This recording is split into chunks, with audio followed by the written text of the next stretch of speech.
Hi everyone, welcome to Who Said What with your hosts Hiba and Nour. We're two sisters in our 40s with lots of stories to share. Having lived across Egypt, the US, Saudi, Kuwait, Dubai, and Europe, we share a unique mix of cultural insights and fresh perspectives. In each episode, we dive into the unfiltered sides of entrepreneurship, motherhood, relationships, and the crazy dynamics of family life. Well, actually, of our crazy family life. Ever wonder how cultures shape our ideas of success, love, and happiness? And why some topics are completely taboo in one country, yet casual conversation in another? Well, we're here to spill the tea, no sugarcoating, just real talk and a lot of laughs. Grab your coffee, settle in, and let's dive into another episode of Who Said What.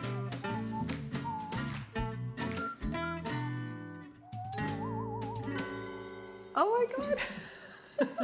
Whoa. Okay, so today we have on our episode Nour, who is the founder of Radical Contemporary. And I was recently on your podcast. Yes. Okay. Mm-hmm. And it was so much fun. And so we decided that we were going to do a cross collaboration. And so now you're on our podcast. Yes. And so for those people who don't know you, please give us a little bit of background about yourself. Okay, so first of all, thank you for having me on your podcast, Hiba and Nour. This is really weird for me because I'm never on this side, so I'm a bit nervous, which I don't know. We'll see. We'll see how that goes. Yeah. But anyway, okay, so my name is Nour Hassan, and essentially I'm a journalist. I started off writing for magazines, contributing to art and culture magazines in the region, like Harper's Bazaar Arabia, Forbes Middle East, Elle, and Canvas, and whatnot. And then eventually I started my own magazine, and called it Radical Contemporary. And fast forward a couple of years, I turned it into a podcast, and that became like the primary content pillar for the whole thing. I like to call myself a cultural influencer. I'm very into art and fashion and culture. And essentially what I do is I curate all of that stuff for my audience, and I bring them the best guests that I think are like worth listening to on my podcast. So you were one of them. So thank you. Yes, I know. Thank you. I felt really And we missed out on Nour, but we'll bring her back. So tell me, so you had a magazine. When was that? It was called Radical Contemporary? Yeah, so it started off as an online magazine. Like literally that's what it was. I started off as an online magazine where I interviewed and like shared the work of my friends, artists, writers, designers, creatives in the region, because I grew up in Saudi Arabia and Jeddah. So I had a lot of friends that, like, you know how in 2016 or 17, I don't know what it was, there was like a cultural renaissance, like Vogue Arabia came to the region, Harper's Bazaar finally opened, for all of the young creatives, let's call them that, at the time were looking for platforms to sort of like spotlight their work. So I started off as like an online magazine. That's what Radical Contemporary was at the beginning. And you did everything yourself? You wrote the articles? Yeah, it was really funny. I built the website, I wrote the articles. I obviously know at the time I had friends, like photographer friends, and we would collaborate a lot. Like we were always like, we do a lot of like, you know, like reach out to magazines like Harper's Bazaar, for example, and do like a free shoot with like Asma Galel, who's now like a big actress. Call her up and be like, hey, we're gonna shoot you like as an editorial, and pitch it to Harper's Bazaar, and she'd be like, yeah, I'm down, you know, back when it was so simple. And they would like, and that was her first Bazaar feature, for example. Like, so that was around 2017? That was I would say 19, okay, 20. But the thing is, at the time, there were no platforms really kind of in the region spotlighting creatives in the region, and that's why I tried to sort of find one in Egypt, to work for one, to intern at one, and I interned at a couple of lifestyle magazines in Egypt. Oh, which ones? I don't know if we should name names, honestly, because it was an actual disaster, like horrid. I worked for a lifestyle magazine when I first came from the States when I was 21. I think this was in 2002 or 2001. Honestly, it could have been the same one. I suspected it was, but I was in sales, and I remember they're like, you have to, get ads. I'm just like, I don't know how you want me to sell this magazine that I think is just. What I tell them, it caters to both men and Nour, say it caters to both men and women. I'm like, does it really cater to men? I'm like, women are going to buy this magazine, not men. Exactly. So- And no, for sure, it's the same. I mean, there wasn't many. Like, it was like slim pickings, and so basically, I decided that I was just gonna like create one. And honestly, I don't know what I was thinking at the time, but I just sort of like shared it. One day on Facebook or something like this. I was like, oh guys, I did an online magazine if you'd like to be featured, and that was that. Like, I don't know. And yeah. You know, actually, one of the other magazines, I actually came up with a name for it. We were brainstorming names. and Really? They used the name that I had suggested. Does it still exist? I think it does, actually. No way. I think it does. But Wow. coming to names, though, I'm so the radical, because Heba told me radical contemporary. I'm just like, that's an interesting name. Yeah. And so I started listening to the episodes that you invite guests that you consider radical.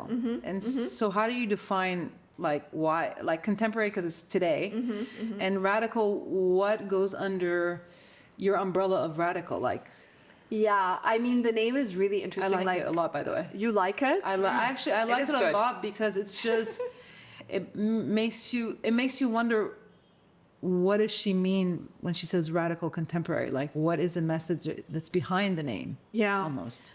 Okay, well, that's a question that I get a lot. Like, you'd be surprised. I get this question so much because a lot of people, first of all, طبعا احنا we live in Egypt, فا a lot of people are like, yeah, ايه radical contemporary? يعني اسم صعب قوي ومحدش فاهم هو ايه. You don't understand the criticism that so it's kind of like, oh my God, it was years of that, obviously. And then I just be like, oh, you're going to get it eventually, no, whatever.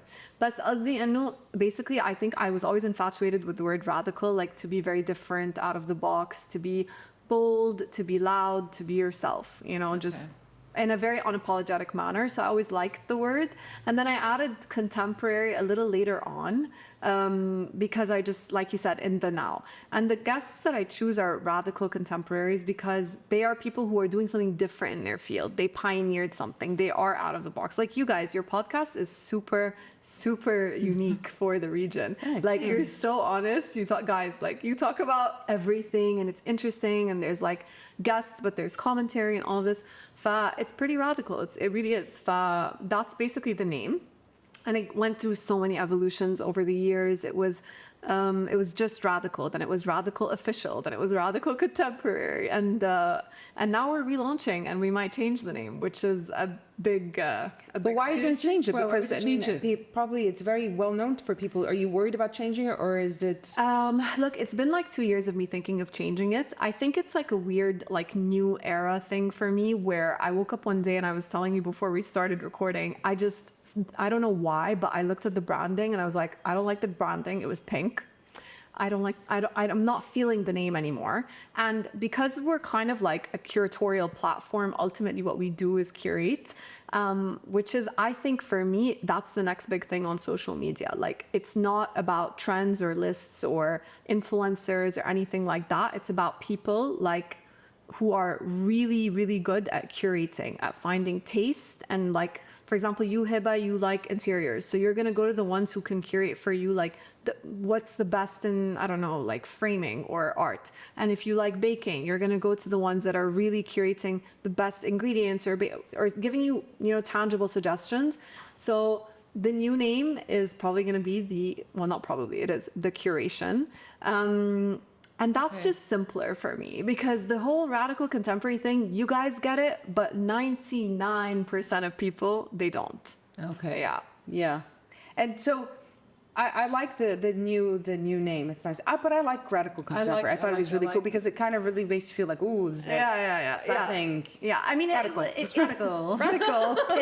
it was an era, guys. It was an era, and it's not gonna die or anything. It is what it is, and the podcast will be there still. Those episodes and everything like that. We have over 100 episodes. That's like insane. Yes. And when did you start? 4 years ago. So because she said 100 episodes. I'm like, okay, so how many seasons and how many? I mean, yeah. I think Did you do it in seasons or just basically you did? So yeah, like basically it's 10 seasons, so around 10 episodes per season. And last year I started doing solos, which really people loved. They're hilarious. Like, I don't know why people love the idea of someone just yapping on the mic and just I know. talking. I did on my other podcast. I did a solo one. Actually. Really? Yeah. We were talking about actually The It's Girl. Yeah. That one went viral, right? Yeah, it went really viral, and it was just kind of an episode because I talk a lot about things that مثلا you touched on in your podcast, which is like عقدة الخواجة, and like how, for example, for example, AUC for me was like a circus, like a social experiment. Okay, like I'm in AUC and like I come from Saudi and my accent is super American. Everyone's like, "Hey, مين لسانك معوج? Like, what's wrong with you?" Like, I'm like, honestly, I don't know what's wrong with you guys. Like, I have no idea. It's true. We got that a lot. But Nour gets it probably much more than I do. Do you still get it though? You know, it's interesting because when I first came back to Egypt from the States, I was 21. Yeah. I didn't speak a lick of Arabic. Like nothing? I spoke Arabic and I understood it, but like not with really. difficulty, and I had a really heavy accent when I spoke. And I had, you had those assholes, because to me they were like, انتي مش مكسوفة من نفسك. I'm like, أكسف من إيه بالضبط? And they're like, that you don't speak your mother tongue. I'm like, and what is my mother tongue exactly? Arabic. I'm like, it's not, it's English. I'm like, I am Egyptian. Arabic should be technically my first language, but when you grew up speaking English at home and French, and you went to an American, like a French school and an American high school, and our parents never speak to us in Arabic, like categorically, they don't. Never. Like one time, lately I speak a lot more Arabic. My mom was just like, Nour, did you notice that you're speaking a lot more Arabic? And she said it a bit with disgust. And so like... No, but it's weird because we all speak in English, so like we wouldn't speak normally to each other in Arabic. So this is like another big thing because I got a lot of criticism over the years on the podcast because the way I conduct my podcast is the way I speak, which is basically English. وكل شوية I throw in a few Arabic words, but it's just because that's how I am. So I decided, look, I'm not gonna put like a sort of English Arabic thing on it. But especially on TikTok, guys, you get so much shit for being an Arab woman who's speaking English. So much shit for it. It's like إذا واللي هو I don't know. هي فاكرة نفسها مين. عيش عيشة أهلك. Something like this. I was like, guys, this is how I was raised. But see, that's the thing. I find that really... No, it's very annoying. It is kind of annoying because a lot of people had told me, like, you know what, if you do your podcast in Arabic, but I was like, but that's not my audience. And I don't want to be, I want to be true to myself. And I think that's what the It's Girl podcast, that episode was about that. It was about that. It was basically staying true to yourself, right? Exactly. So what do you, was it basically a retaliation, like, or an answer to all the criticism and judgment that you were getting, that you put that out there? Yeah, I think I started the solos exactly because of that, because I was getting like criticism. There was a lot of positive, obviously, but there was a lot of criticism regarding like, yes, speak more Arabic. It will make you go more viral. It will make you more relatable. You will go to more mass audience. I'm like, what if I actually don't want to? Like, I'm trying to a mass بأي طريقة. I know my audience. You know what I mean? Other than that, yeah, I felt like, look, for the longest time, I was kind of like a bit trying to add more fit in the sense of like, okay, let me try and conform to the societal norms, blah blah blah. But I think my brand really took off, and the solos took off when I was just kind of like, fuck it, like this is me. Yeah, this is me. I think you should be you. That's amazing. Like أنا بتكلم كده, and that's how it is. And مش بس بتكلم كده. The topics that I talk about, what I like to share, regarding art or fashion or culture or whatever it is, some people would consider it like, oh, is that a bit shallow? Well, I don't know. That's what I like to share, guys. Like, and also design. And my guests, especially over the years, I think have appreciated that they come to me now because the podcast it's clear. Like, I only want to share people who I think are like the best at what they do. You know what I mean? And that's just what it is, basically. So yeah, that was the episode. So do you feel like before that you felt like you were trying to conform a little bit, and then this was like basically you're like putting like the boundary and being like, everybody fuck off? Yeah, exactly. It was literally that. It was, and ever since I went into that mindset of like, that's what it is, and I started doing the solos talking about these topics like عقدة الخواجة, اللسان المعوج, being the girl, owning, just being yourself, honestly, all of that. I think my audience was like, okay, cool. Yeah, they really related. Finally, it kind of clicked, you know, that whole radical contemporary thing you were talking about earlier. It finally was like, oh, that's what that show is about. You know what I mean? And that was it. It was good, I think. Did you feel liberated? Honestly, I just kind of felt like, yeah, I mean, it was liberating, let's say, but I don't know, you guys can tell me, maybe the 40s are more liberating, because I feel like when I turned 31, I was kind of I like, was just gonna ask you, was it turned- when you turned? turned Was 30? I'm 31. Okay, I thought you were turning 30 still. No, I listened on the episode 13 going on 31. Yeah. And you're saying how a lot of things changed for you. Yeah. Is this one of the things that you're like, fuck it, this is who I am? Yeah, Kiss my it was ass? a big time fuck it who I am thing, like this is who I am moment, because of, I don't know if it was kind of like a click, but it was for me, and it was just of an overnight thing of like, honestly, it's just became like extremely clear how I want the show to go, who I want on the show, what I want it to look like, all of the things all of a sudden. So what's different from your 20? Like, describe your 20s and how your 30s so far. Because you're early into the 30s. Oh my God, so tell me, I've dived in. خلاص. what's the difference? What do you see the difference between 20s and because 30s? When you said 31, I felt that the day I turned 30, I said, you know what? Fuck everybody. I Fuck swear. everything. Isn't it a click? This is exactly who I am. Do you feel like that? I'm not changing. No, I felt like that overnight. I'm not Yeah, kidding. it's It was an Oh my overnight. God, I don't even feel like that now, and I'm almost 50. But when you turn 30, Not lucky me. I can't wait for the switch to. you didn't feel that when you the turned flip 30? switch. You didn't feel like, I felt that when I turned 30, it was all of a sudden, you know what? I don't know. Criticism, shove up your butt. I'm done. This is who I am. You like it, you don't like it. You can, go fly a kite. Literally. The 40s, though, that was where I didn't feel. You gave less of a fuck, but you didn't give a fuck at your 30s. So where are you going from there? You never gave a fuck. The 30s is it's like up until the 30s, you're just trying to figure shit out and who you are, and you're making friends and losing friends, and Well, I'm you're impressed working by and not you, working. Sue, because I'm I know, almost 50 Noura. and I still haven't figured my shit out. Okay, so But I'm 40. I'm going to be 47. I still haven't figured. But there's that mental shift when you go from 29 to 30. It's a mental shift. But from 39 to 40, there was no mental shift. It's like, how am I 40?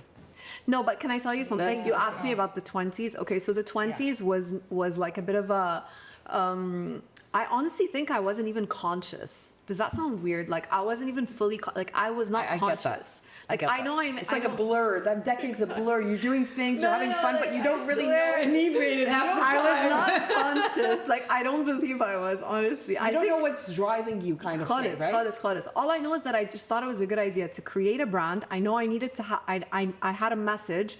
I know that I didn't find it anywhere else. So I needed to put that out there, and I did, and that was great because people related. But everything else was بجد a blur, like a blur. I don't know what's happening. And then, like you said, Noura, 30, I was like, huh, why the fuck is my brand pink? Why is it called that? What's happening? I don't like any of it. And I actually needed to stop. Like, I stopped posting for like 6 months, just done, dead, nothing, cold, which is a big deal for me, guys. Because I was just kind of like, I don't know, like I can't, I have nothing to say, and I need to like just kind of digest this whole thing. And then sort of resurfaced بقى وابتديت اللي هو okay, back to black and white and like beige, because that's me.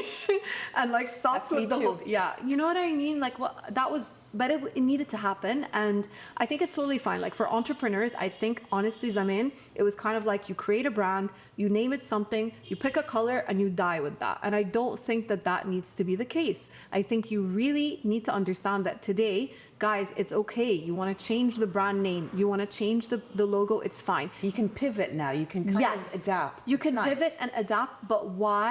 Because you are the brand. Let me tell you, like, this is a real fact, and I read it several places, but it's come in and I experienced it. I do not follow Who Said What because it's called Who Said What. I follow because Hiba and Noura. Okay. And that's kind of like that's everyone now, especially Gen Z. They don't know, not just Gen Z, but whatever. يعني عامة, people on social media, you are the brand. If you're on social media, it's you. So whatever you name it, like one of my favorite trainers ever, her name is Sanada Grace or something like this. She trains Kim Kardashian on Instagram. So she had an incredible app. It was called Crush It, okay? وهي she's huge. She's potentially one of the biggest fitness trainers in the world, okay? And her app is amazing. And then فجأة she woke up one morning and she changed the app and the name and everything, called it We Rise or something like this. I don't give a shit what she called it. I don't care that she changed the name. I'm still on the app. Like, I follow it for her, you know? And that's when I realized, I'm like, yeah, it's scary to change the name. It's scary to change the logo.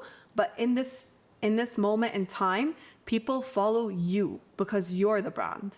But what's nice probably as well is that you kind of, as a person, you're the brand, Yeah. the face of the brand, and your personality kind of changes over time. So basically the rebranding is kind of a reflection of where you're at right now. Exactly. Right? Which is nice because as women, I think we kind of evolve. Exactly. Quite a bit. Exactly. And I think it's kind of like, for me, the idea of like, because I don't know, did a rebranding and decided that that's that and that's the name or that's the color or whatever.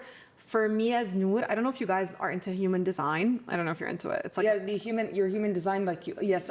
You need to do it. Do you know what that is? Never heard of it. Okay, so it's like a whole thing where basically your birthday and your time and your whatever. It's like a chart of how, well, explain about it because I did it, but it's a bit You did of it. What are you, Tayyib? Do you know? Do you remember? Remind me of the, and I have to. Basically, it's astrology, but like on steroids. It's like astrology, but like it will tell you how you're supposed to operate and more business oriented. So in human design, I'm something called a manifesting generator. Oh, I know now. I know what you're. Are I you don't a remember what it was, generator? but I think. Reflector, projector. No, I have to look it up. Okay, you need I have to to look it up. Okay, so honestly, I don't know why. I think you're a generator. But maybe I'm wrong. Okay. You're a manifester. It's called manifesting generator. It's a very complicated. Yes, I remember. And also, I'm not that deep into it, but the summary of the situation is that my human design, apparently, Annie, is that I like to start things, but I like to also shift. Like I can't, unfortunately, stick it out to the very end in terms of like, مثلا, لو ابتديت, I don't know, like a hobby, I can love it for a year or two, and then I might need to ditch it. Oh my God, it sounds like me. What is your birth sign? Unfortunately, Libra. I'm a Gemini. Where we get along. Yeah, I have that my best friend is tendency. a Gemini. My best friend, my sister. Yeah. Yeah. But that's like also her tendency. She does that quite a bit, صراحة. Yeah.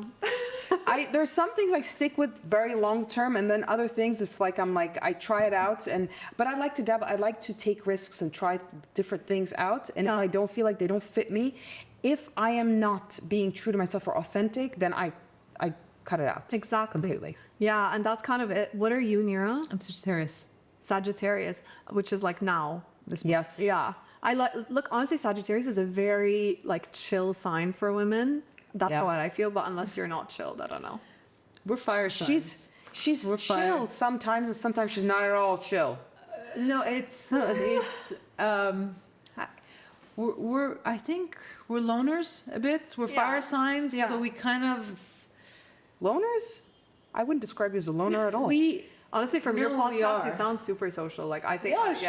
But I need to it's like take being an notes. introvert and extrovert. It's when you want to be alone. No, but that's a different thing. Yeah. Everybody needs to be alone at some point, But right? no, I love doing things sometimes. Sometimes I just love doing things alone. I don't want to be around people. I love to travel, but if I travel solo, it's fine with me. Wow. I like traveling alone. It's one of those things where we're more the type of people that we don't like to be tied down kind of thing. So I don't like feeling constrained. I don't relationships are difficult for me, obviously, but I can be and I can stay in jobs for a long time and short times. We're very like fire. Yeah, I mean, I think Gemini is not a fire sign. She's an air sign. She's an air It's an sign. air sign. Yes, Libra's an air sign. Okay. Libra and Gemini and Aquarius are air signs. Fire signs, though, for me are like really. I find it hard to interact with them so much because I'm already like, oh, la la land. I interact very well with earth signs because I feel I need some grounding. Fire signs, بحس إن إحنا مع بعض, we're like, whew, like it's a lot. Maybe that's why for me. Yes, I actually need somebody to ground me because I'm a little flighty. I hate the earth signs. But Oh, they suck, but that's can't stand them. Who are the earth signs? Capricorn. Capricorn, Oh my god. Taurus, Yeah. Virgo. Oh yeah. I get There along you with go. Taurus, but I don't get along with Virgo. Taurus. We're like Absolutely not. Guys, I know what you I'm mean. stubborn.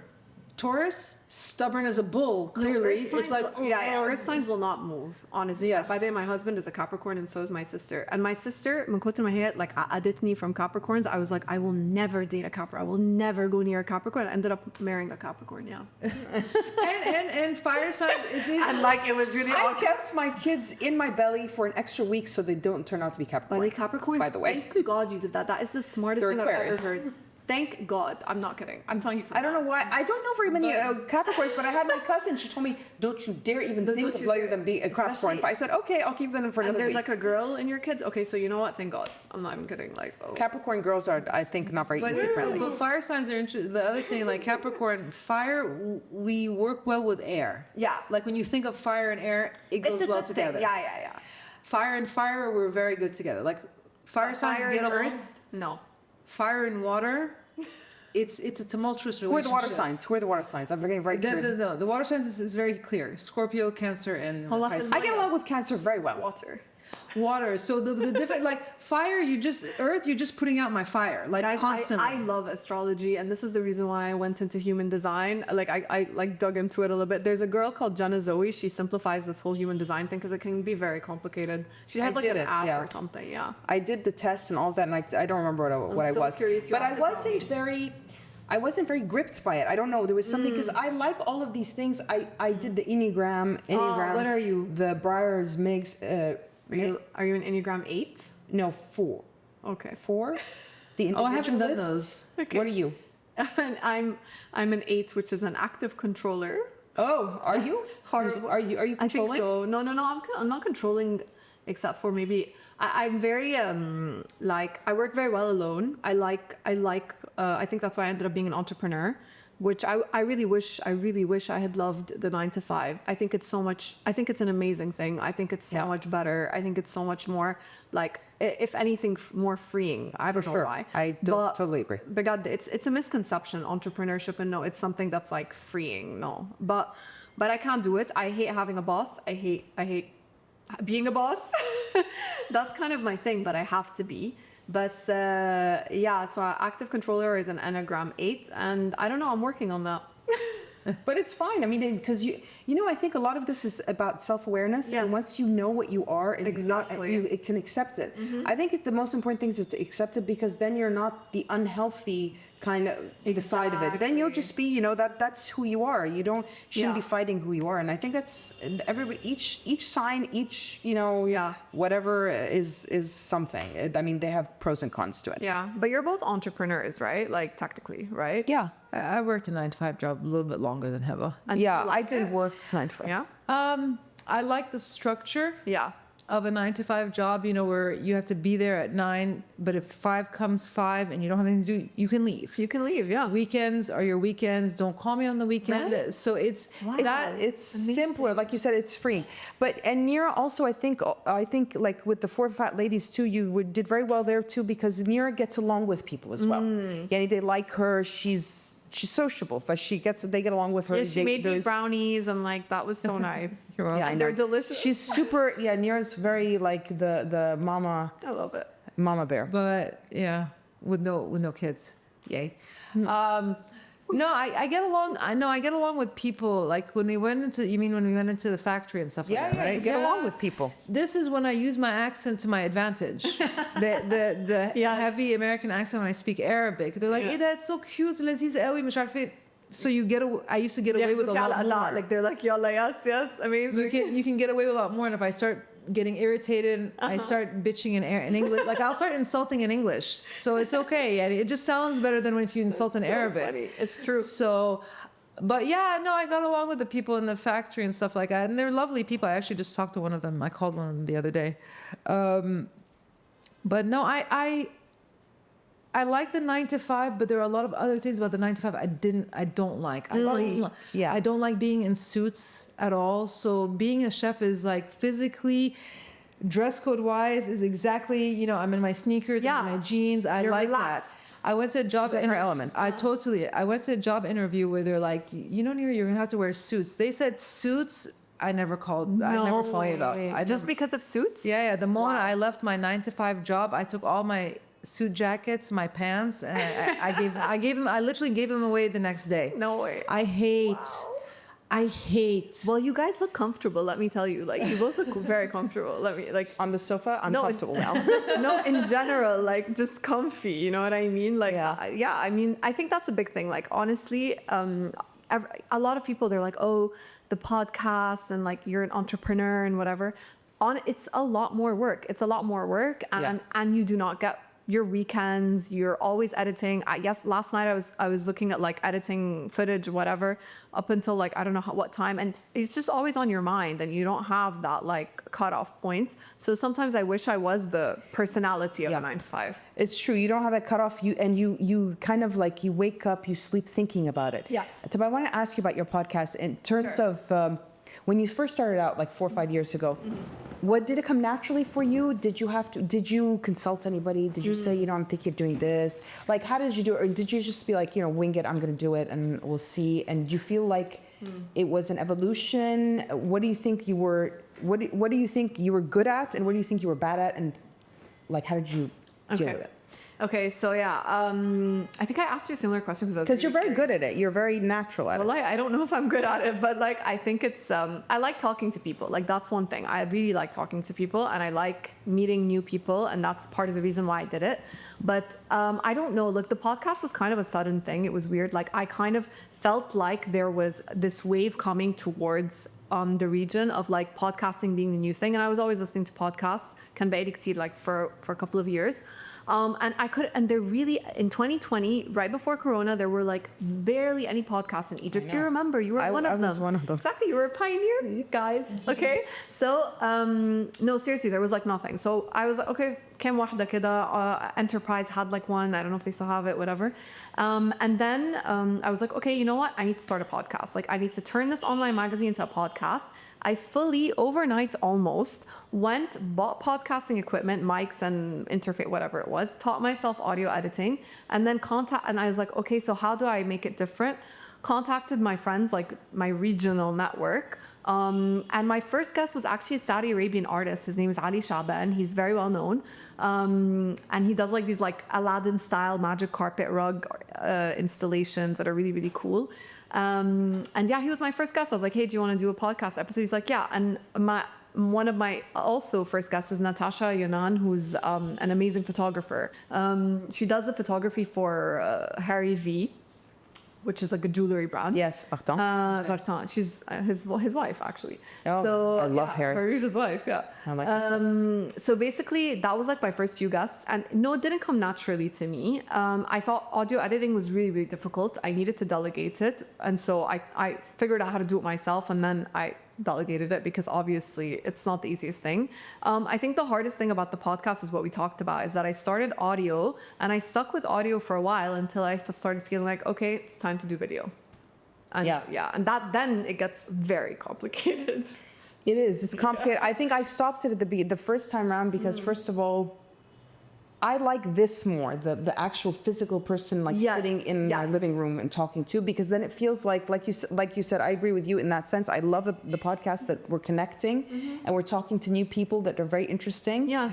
But the whole technical side of it, I could not wrap my head around it. It's a lot. And like you said, the whole, like, for example, a lot of the episodes, because Corona hit right after I started my podcast. And so a lot of the episodes at the beginning were on Zoom, and I got very lucky because I'm sure you guys remember in Corona, we weren't doing shit. So honestly, audio perfect. People were listening. It was great for that moment in time. But after that, you needed to add video. And honestly, the Zoom podcast, it's never the same. It's not the same. Yeah, the energy is like not there. Like, you know what I mean? And even if, sometimes you have to do it on Zoom, but it's like, you don't get the joy of podcasting, which is meeting people, it's a whole thing, like, honestly, Yeah, I agree. And I think also, I lost my train of thought. Okay. No, but I want to ask you something, Nour, if I can ask it. Sure. A quick question. I want to know, how did Hiba convince you to do the podcast with her? How did Hiba? She didn't take much. I had a dream. I had a dream. I woke up. She's like, no way. She got a drink. because she's drink it now.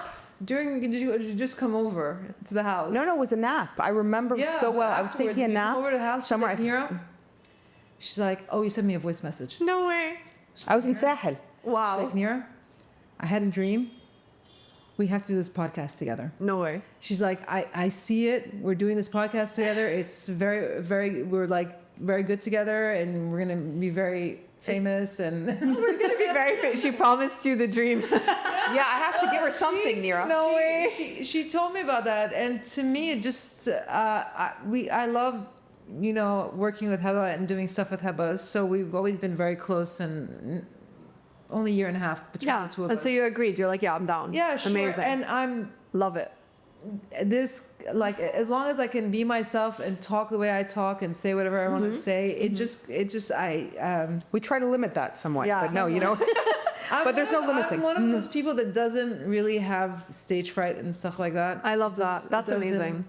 Okay, so you just dived in. You were yeah. I mean, I'm kind of jealous you have a co-host, to be honest with you. It's like, kind of fun, It's yeah. fun. Like, it makes it kind of like a whole thing, honestly. Yeah, man, doesn't it? Like, Yeah. it diffuses anything. Like, it's cool. Yeah, It works 'cause and Nira we're have good, and I have good chemistry. Yeah. Yeah. And it works because we're sisters, but different. Yes, very We different. are polar opposites, Nira and I. We're so We- different. I can tell. Growing up, our experiences are completely different. I was the fat duckling, and she was the super uber popular Ooh, girl. okay. wasn't? Wow. Really?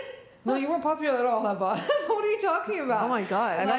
I wasn't popular. When I we was went to when we went to CAC, because we went from the French school to CAC. Oh wow. The Coming same year. to CSC and okay, man. Yeah. We switched the same year because I wasn't going to make it past Yeah. the ninth grade, and You were like not I a wasn't going to Frenchie. pass. Okay, yeah.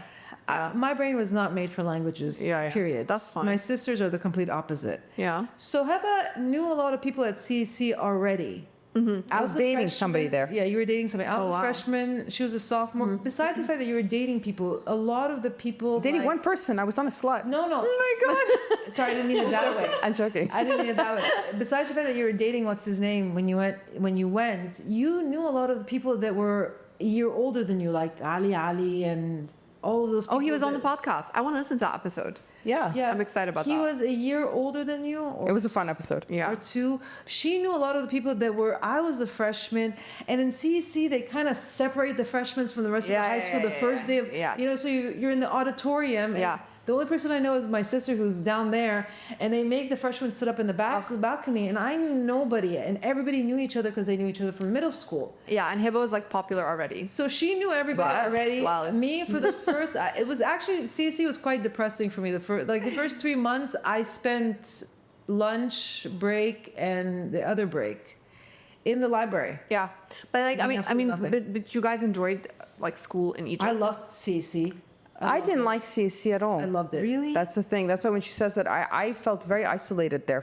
That's why You felt isolated there. Like honestly, can I tell you something? it's a great school, though. Yeah, great I heard it's a great school, but Amazing. honestly, I'm curious to why you felt isolated. Like I don't because I didn't. I mean, I went to the equivalent of like BISC, but in Saudi, like the British International School of Jeddah.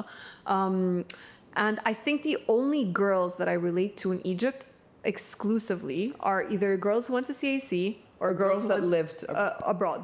Gulfies, I like to call them. Yes. By the way, it's very similar. for me, By the it's way, a Gulf. You know what's Everyone funny? else, it's like we're not talking the same language. By the way, there's the antenna. It's not. I completely get you because I feel that even till now. Like I'll meet a It girl. doesn't get better. no. I meet a girl and I'm I like, might cry. No, it I doesn't. cry on this No, by the way, podcast. I'll tell you something. It kind of gets worse. I find with friends, you gotta like. Don't tell me that. No way. Well, for me, anyways, Why? that's been my personal experience. But I don't have the best experience with friendships. holy crap. But let's.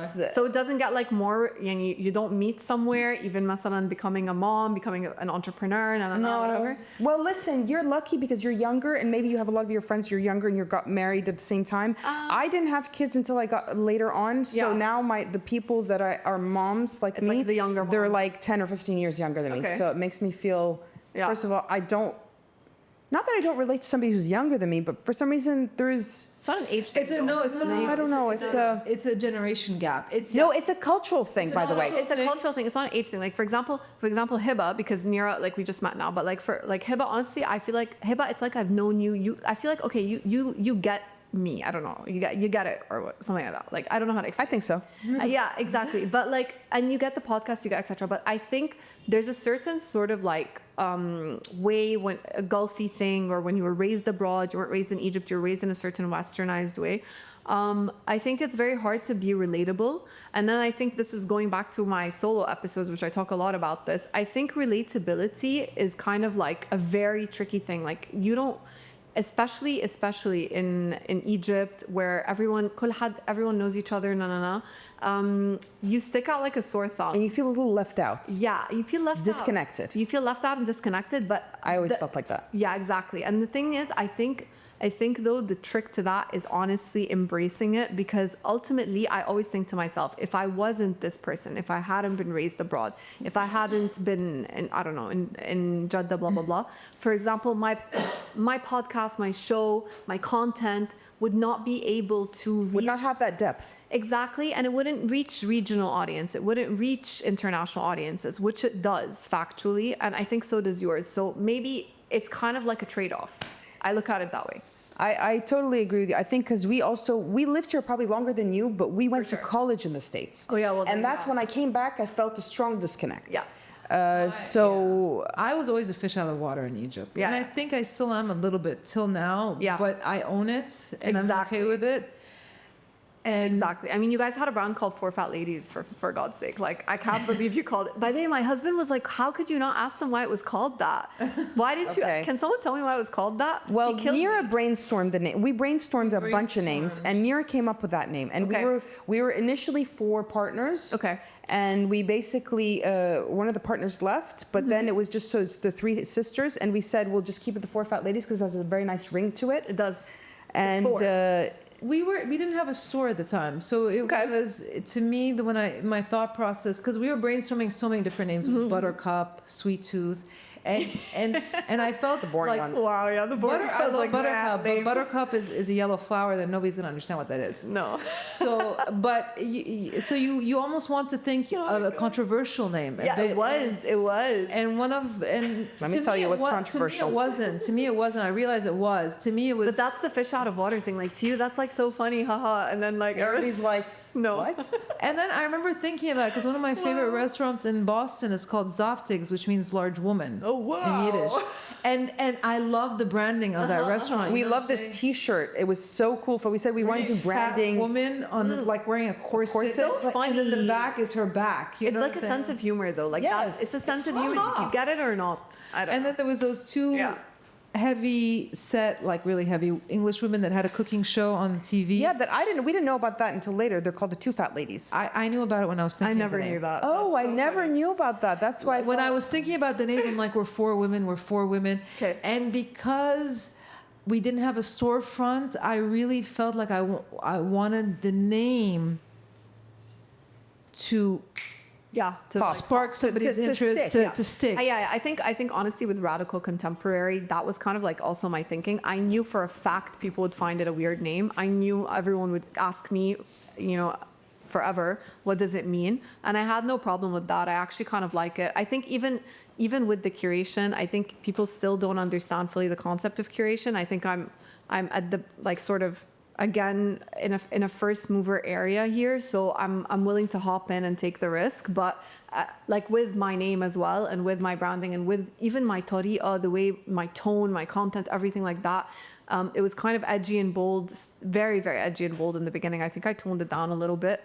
But yeah, I always knew it was going to be a bit like, what's that? Which, by the way, honestly, sometimes for a brand, it's better than just kind of being like, oh, it's another Nour talk. It's better for people to talk about it than not be spoken about it at all. Yeah, good press. No such thing as bad press. Yeah.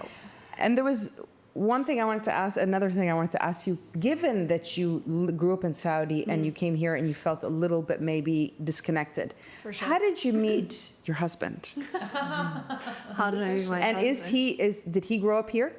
Yeah, so my husband, he is kind of like that mix of, the Arab, he's an Arab man, very, very, very much an Arab man with like, yeah, but I'm really westernized and open-minded, but he still has those like Egyptian, like Yes, yeah.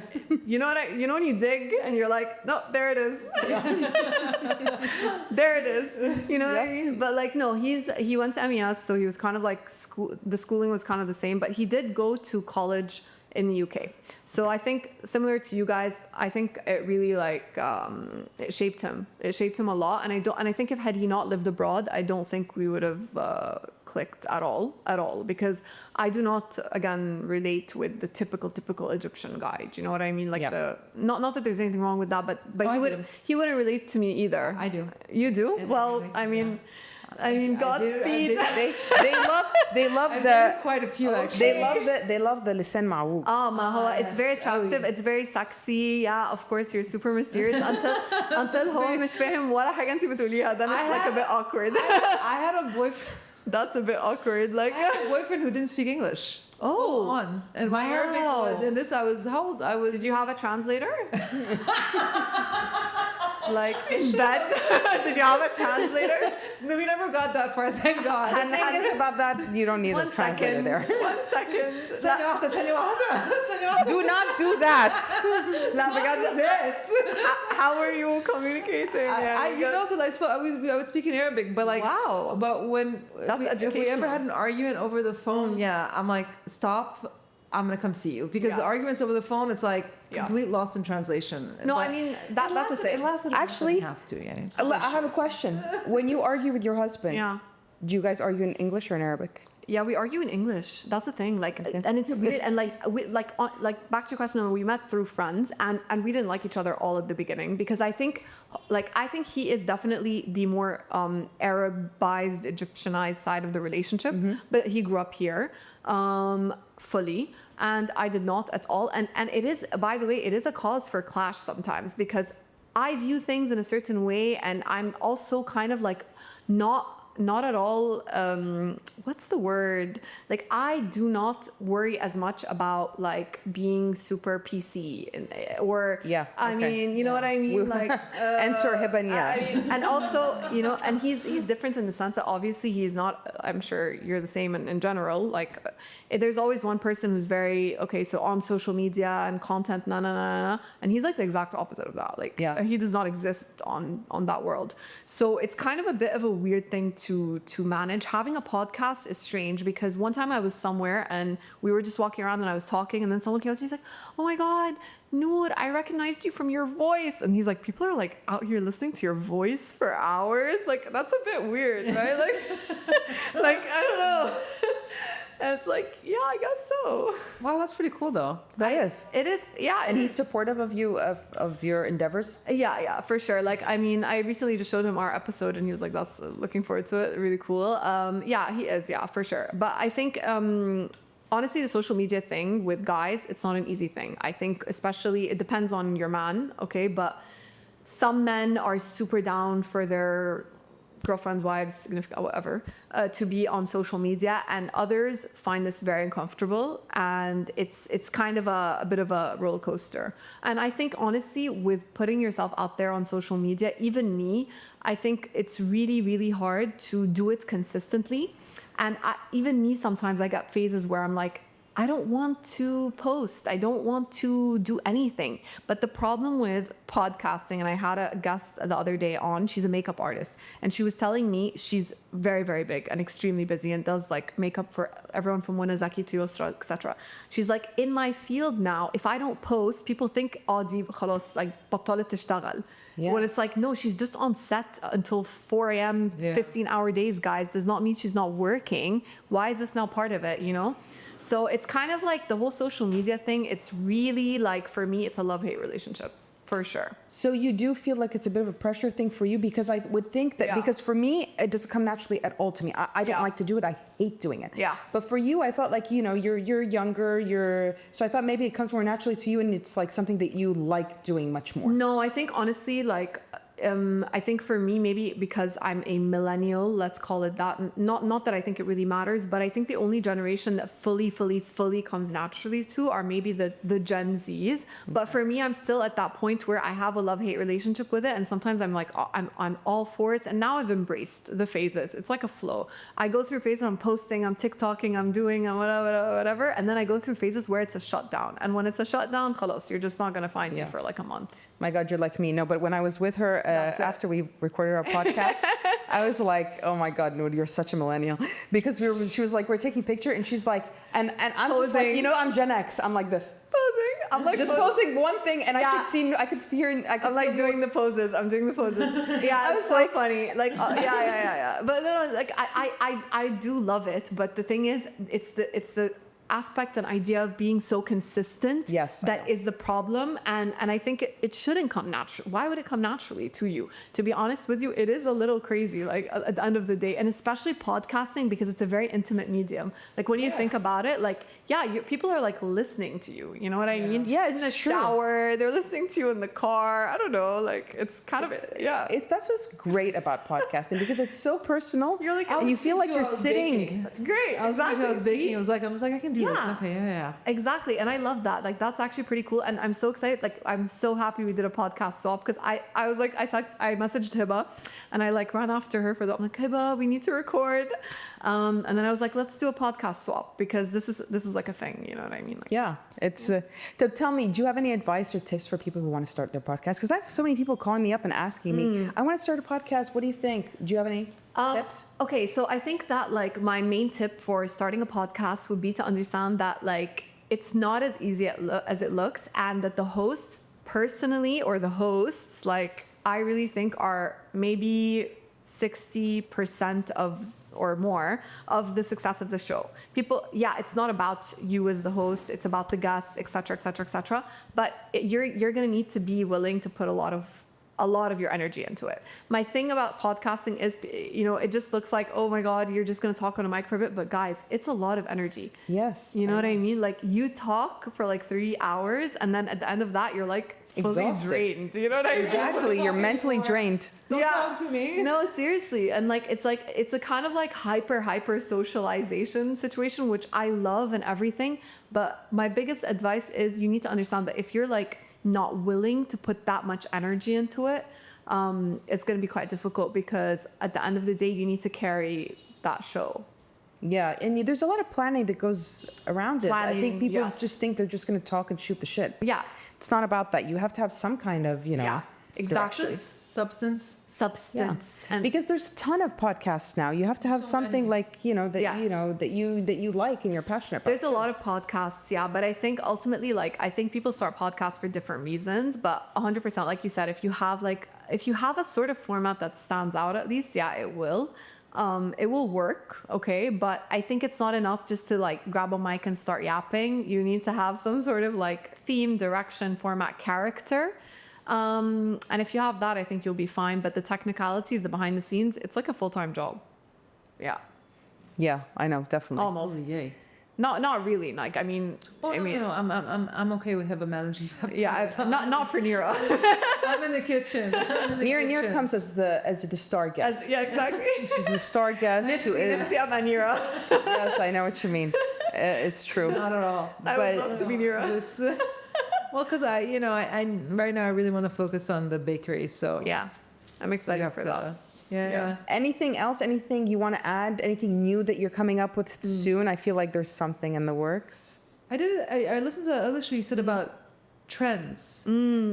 Yeah.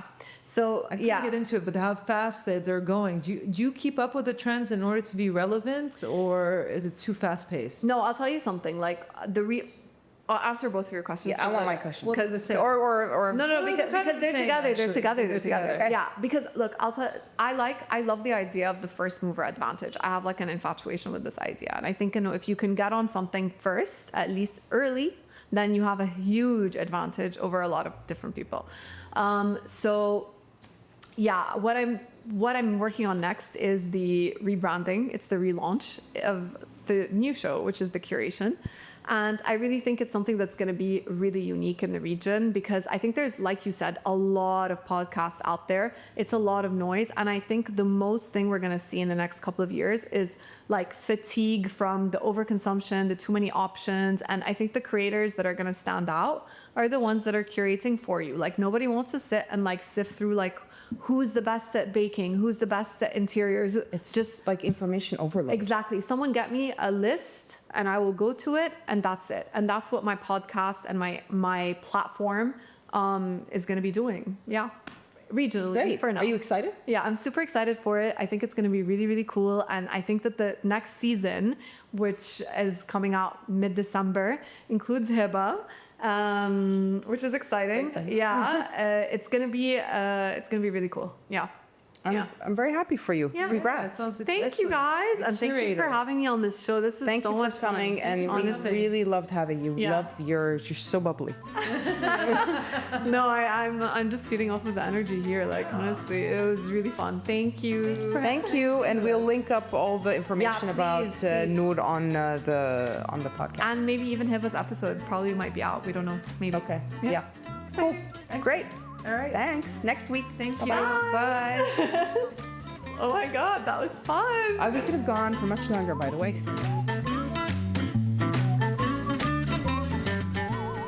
Thanks for tuning in to Who Said What. We hope you enjoyed this episode and found a bit of laughter, a few lessons, or even a new perspective along the way. If you like what you heard, don't forget to subscribe, leave us a review, and share it with your friends. Also, don't forget to follow us on social media for behind-the-scenes moments and to stay up to date on what's coming next.